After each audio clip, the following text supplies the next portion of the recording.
Hey guys, what's going on? Welcome to week 2 of the 2023 AIHL season. It's going to be a bit of a shorter one because my wife and I actually bought our first house this week. Going to be super busy this week, and this is the last time you're going to see me in this study. It's really frustrating because there was so many good games I wanted to recap this week. So we're going to have a look at the Bears taking on the Adrenaline in Adelaide and the Perth Thunder taking on the Melbourne Mustangs in Melbourne. So we start the weekend in Adelaide with a sold-out home crowd. Bears coming in hot off their first win of the year, beating the Ice Dogs at home. And Adelaide Adrenaline coming off a road loss in the first week against the Perth Thunder. So I've been really interested to see how the Adrenaline are going to go this year. Like, they had a lot of guys playing big minutes and pretty big roles on the Adelaide Avalanche team in the PHL last year. And they've had guys getting all over the shop playing in AIHL while the Adelaide Adrenaline have kind of been in hibernation. There's a lot of young guys in this team that have, been in that rebuild stage for, something like 4 years now. So this is where you want to probably start seeing those guys coming through, really breaking out and being really effective players in the league. And a bunch of those guys certainly showed it last year with the Adelaide Avalanche in the PHL. But the question's obviously going to be, how can they put all of that together with a full AIHL season, full import lineups, the whole works? This one starts off with a really nice ceremony inducting John Bottrell, former Adelaide Adrenaline coach, into the Australian Ice Hockey Hall of Fame. And I just want to point out how awesome this guy is. Check it out. He's getting his Hall of Fame induction, wearing his work boots, cargo pants, and just absolutely having a great time. Bam, dropping that puck. Absolutely well done, mate. This is great, and this is what you like to see at start off a game. Early on, you can see the Adrenaline really trying to push the pace of the game. Like, they're quite a fast team. They were working really well. They were getting their passes right, and they were moving out of their zone pretty well. But early on as well, you can see from the Bears, experienced guys like Michael Schlamp and Ryan Annesley, really creating havoc and showing their skill against a fairly young Adelaide team, opening up opportunities and as well kind of bogging Adelaide down every now and then. Adelaide strike first with a goal from their import Andrew Hamilton. Picks a wrist shot over Dave Brum's glove. I don't know, it looked to me like Dave Brum might have been a little bit off his angle. It is a bit of a funny rink. It's narrower and smaller than pretty much any other rink. It can be tricky to get your angles set when you play there for, the first time or first few times. Bears forcing Adelaide goaltender Jeremy Friedrich to make a couple of good saves early on, but Adelaide starts the game on time, not allowing a ton of opportunities in their end. Seeing guys like McDougall, Chen, Leeming, Best, and Steele absolutely starting the afterburners in this one, creating some really good opportunities, forcing Sydney Bears to turn around, and really turning the puck up ice quickly when they need to, forcing Bears to reach for the puck, which cost them a couple of power plays for Adelaide. The entry for Adelaide on the power play didn't look that great. It looked like they were really trying to push the center and just carry, and the Bears were just picking off the puck and throwing it back down the other end. They couldn't really set up and make the zone and start making the Bears move and, creating opportunities. But then they ended up finding some good entries and scoring 2 goals on the power play. First up, Tyler Leeming gets set up by import Darcy Walsh, and then Zach Steele getting set up by Steve Best. 3 goals in 5 minutes.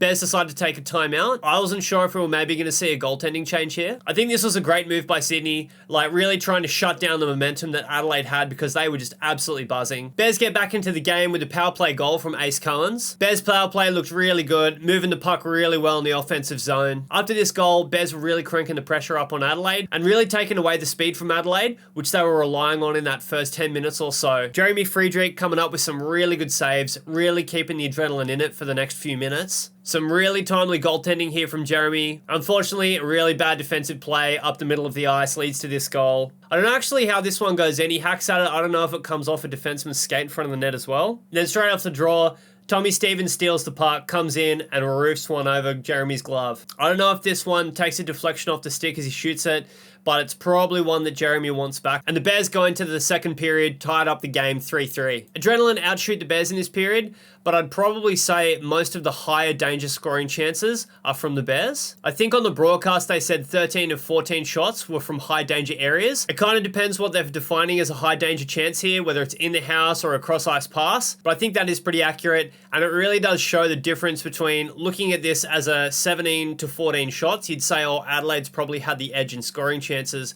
when the reality is, no, the Bears have had way more quality scoring chances than Adelaide has. And I'd say a lot of those chances were generated by the Bears top line. They were looking really good. Whereas Adelaide's offense was getting generated through the lineup a little bit more. And although he did score that first goal and he'd had 2 goals the week before, I really didn't see Andrew Hamilton fitting into many plays. He was good at getting the puck, carrying it and getting a shot on net. When they were moving the puck through the neutral zone or even in the offensive zone, passes just not really connecting with him. I don't know how long he's been out in Adelaide for. He might have only been here for like, 10 days or something and he's still getting used to the different speed and like the different plays that are being run by the Adrenaline. Just something I'll notice. And then if they do get that chemistry going a little bit more, I'd say their offense is going to take another step up. Second period, Adelaide get into a little bit of penalty trouble, consecutive 5-on-3 penalty kills, and they pay the price for it with a power play goal from Ryan Annesley. But after they get off the PK, Adelaide puts the foot right back on the gas. Dane Brum makes a couple of key saves here to keep his Bears in front. He was making saves, but he also did look like he had a little bit of trouble tracking the puck. It is a pretty weird barn to play in. I don't know if he's played there much before. He certainly saw this between the legs shot coming an absolute mile away. Shutting it down, no worries. Fifth goal for the Bears comes from Lucas Vike. I hope I'm saying that properly. Ryan Annesley flows through the wrist shot. Great tip to beat Friedrich on the blocker side. Adelaide giving the Bears a lot of chances to get back in this one on the third period. Also, Brum really standing tall, keeping his team in front, but they just could not make it click and get through Friedrich to ice the game. But who better to seal the deal for the Bears in the third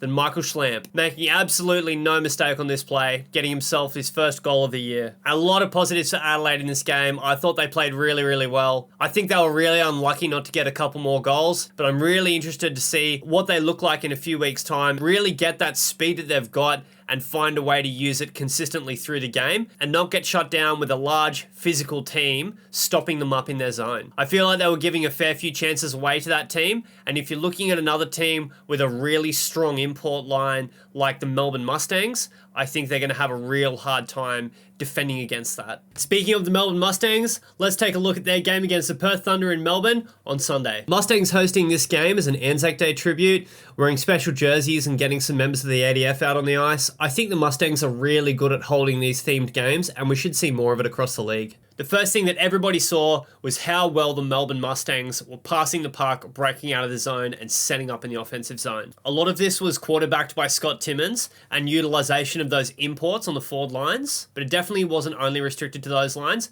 There were still lots of really good plays being made by the locals. And Mustangs were really dominating the game from the first puck drop. Perth Thunder were really on their heels at the start of this game. They couldn't get much offense going, which led to them conceding a few penalties. And on the power play, Mustangs were absolutely dominating, putting their first goal on the board. And Mustangs didn't stop there, kept piling the pressure on, and they would have got another one too if not for the great goaltending of Tristan Cote Kavnaze. That was until Thomas Flack walked through pretty much the entire Perth Thunder defense. Absolute masterclass in puck protection and stick handling. Unfortunately for him, doesn't get the goal on this one. Dean Klomp comes in, crashes the net, and picks up the loose change for his second of the night. Second period started with a power play for the Perth Thunder. Seeing eye puck got through from the point and beats him on the blocker side. That shot coming from Drew Robson, scoring his first AIHL goal on his birthday. Perth Thunder was still on the receiving end of most of the 5-on-5 play, but by this stage of the game, they were looking a little bit more confident. They were controlling a few more of those rushes with a bit of physical play, and they were winning a few more of those one-on-one battles. Thunder get back on the power play, have this great play up the ice, great puck movement coming into the zone, great passing play from Ben Bro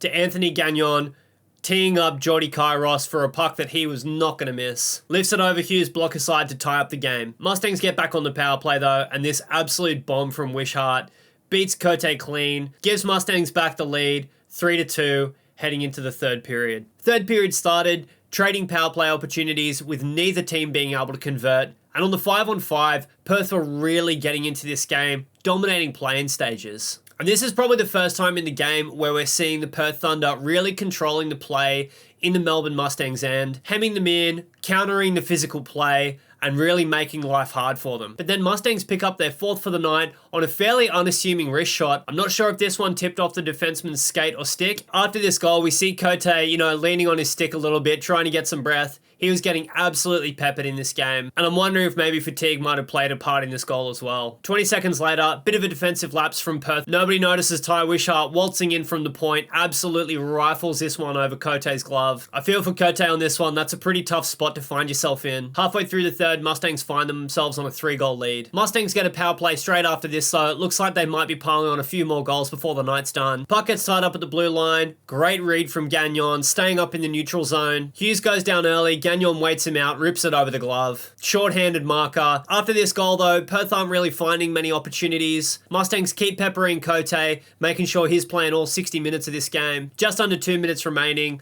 Perth call the timeout. Cote comes to the bench for the extra attacker. Ben Bro with the 5,000 IQ play here, banking one in off Hughes' bucket from behind behind the goal line. You can see a couple of chirps going his way after that goal as well, really making sure that he knows the puck's in the back of the net. But Mustangs don't really give him another chance, staying composed and really pushing him to the end. And with 10 seconds to go, Mustangs get a bit of daylight in the offensive zone, and this great play from Klomp getting around Cote, and then waved off by the official. We can see Cote sliding over here, landing on the left post, and then pushing across to try and stay with Klomp. This post gets pushed off by Cote, nobody else is there, and then he slides the puck across the line where the goal would have been. I've been in this exact situation before in net.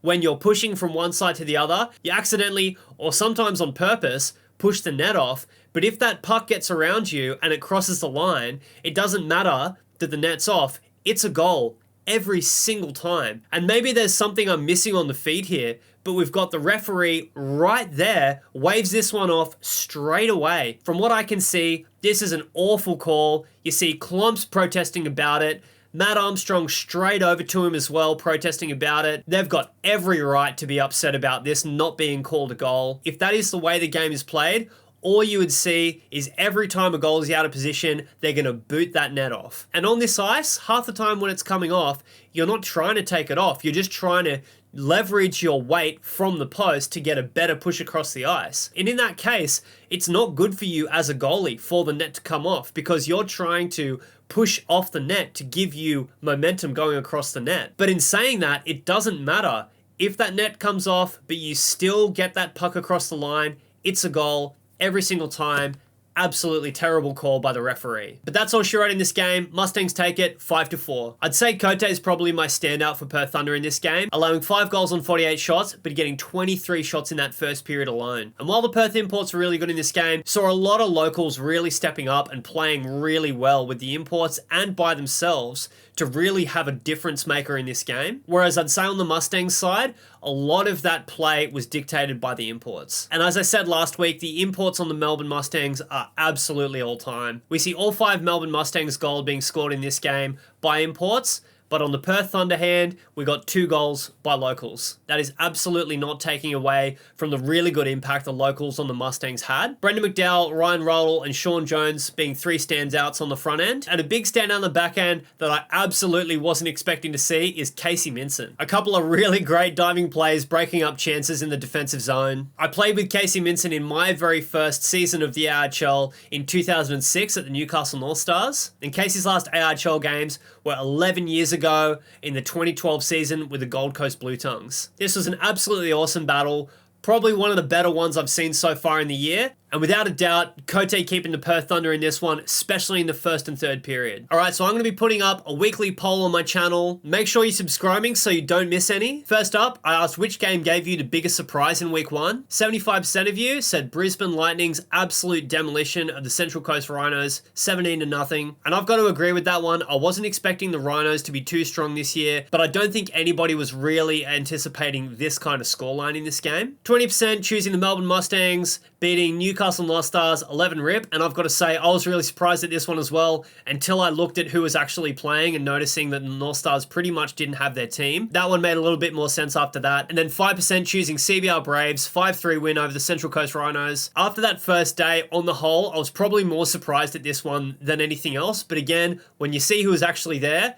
it kind of made a little bit more sense. Anyway, thanks everybody that voted. If you think I missed one, make sure you throw it in the comments on the post, and as well, feel free to share your thoughts on the games. Our poll this week, what was the best battle from week 2? I think this one's going to be a lot closer. For the most part, we had a lot tighter games this weekend, and I'm really hoping that that continues. But everything we know now is going to get thrown up in the air again as soon as we get players back from international duties and all the teams get all of their imports in for the year. I really was planning on covering the Ice Dogs and Braves game, but as I said, I've been moving, so I've had just not enough time to do it. If you've got any games in particular that you'd like me to cover for next week, make sure you're putting it in the comments below and I'll see what I can do. One last thing this week, it seems like my praise of AIHL TV may have been a little bit premature. Seems like there was a lot of people having issues accessing streams this weekend. And although initially I was thinking, well, $60 for the full season, well-produced, reliable streams, it doesn't quite look like that's what's happening. And another aspect of this is I don't think there's actually any AIHL games or content like highlights or anything that is actually being released for nothing. As far as I can tell, if you want to watch an AIHL game on the internet, you have to pay that fee for a full round pass. And I think that's really bad for sharing the game around, getting people interested, maybe people that aren't quite ready to pay for a stream, but just want to know what Australian ice hockey looks like. I think it'd be a great thing if AIHL released a few games every week for free on their YouTube or something like that. Even if it was one game a week, that'd be a start. Or introducing something like a free pass, so at least if you're interested, you can watch a game of AIHL without having to fork out any cash. Anyway, guys, that's all for me this week. I've got a couple of interviews lined up. I'll be getting those to you in the next couple of weeks. But until then, I'll catch you in the next one.